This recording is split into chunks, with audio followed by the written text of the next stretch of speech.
Wa alaikum salam wa rahmatullahi wa barakatuh. Mwanamke aliyepatwa na hedhi akiwa itikafu haruhusiwi kuendelea na itikafu, na hilo ni kwa itifaki ya wanazuoni wa madhehebu nne zenye kufuatwa. Na kuuliza kwamba je, kuna khilaf? Aliyetoa kauli ya kujihusisha mwanamke ambaye yuko kwenye hedhi kufanya itikafu ni Ibn Hazmi, na hana dalili kwenye hilo rahimahullah wa ghafarallahu lana wala. Amesema Imamu Maliki kama ilivyo kwenye Muwatta juzuu ya kwanza ukurasa wa 100 ukurasa wa 316. Imam Malik rahimahullah kwenye Muwatta juzuu ya kwanza ukurasa wa 316 anasema idha i'takafatil mar'atu thumma hadat, mwanamke akifanya itikafu na akapatwa ni hedhi kwenye itikafu yake, fa innaha takhruj, hakika yeye atatoka pale, atarudi nyumbani. Thumma tamkuth, atakaa. Fa idha tahurat raja'at fi ayati sa'atin sha'at, atakapotaharika atarudi kwenye itikafu yake muda wowote ambao atataka. Na je, itikafu mwanamke, kwa hiyo kwa ujumla kwamba haifai kufanya itikafu mwanamke hali ya kuwa kwenye hedhi, kwa sababu yuko katika hadathi kubwa, na wanazuoni wanakubaliana hakuna itikafu pamoja na hadathi kubwa.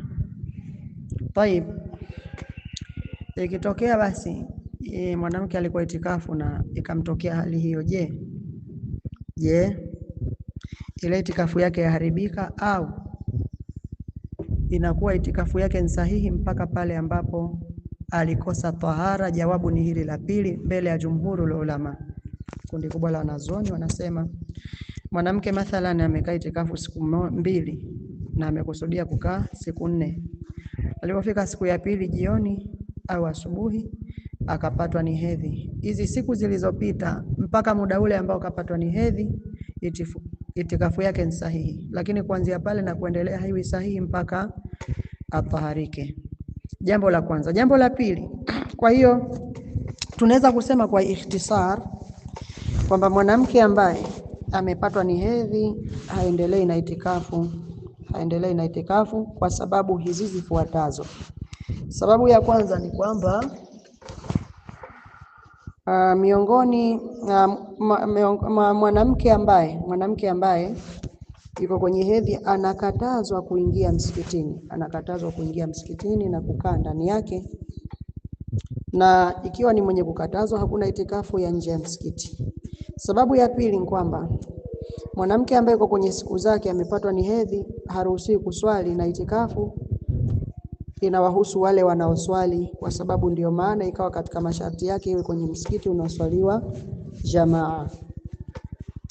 Jambo au sababu ya tatu ni kwamba panahofiwa kukaa kwake pale anaweza akachafua msikiti kutokana na najisi ambayo inamtokea. Kwa sababu kama hizi ndio maana wanazuoni wa madhehebu 4 wameafikiana kwamba haifai, kinyume na alivyokwenda al-Imam Ibn Hazmi katika Muhalla rahimahullahu ta'ala. Wallahu a'lam.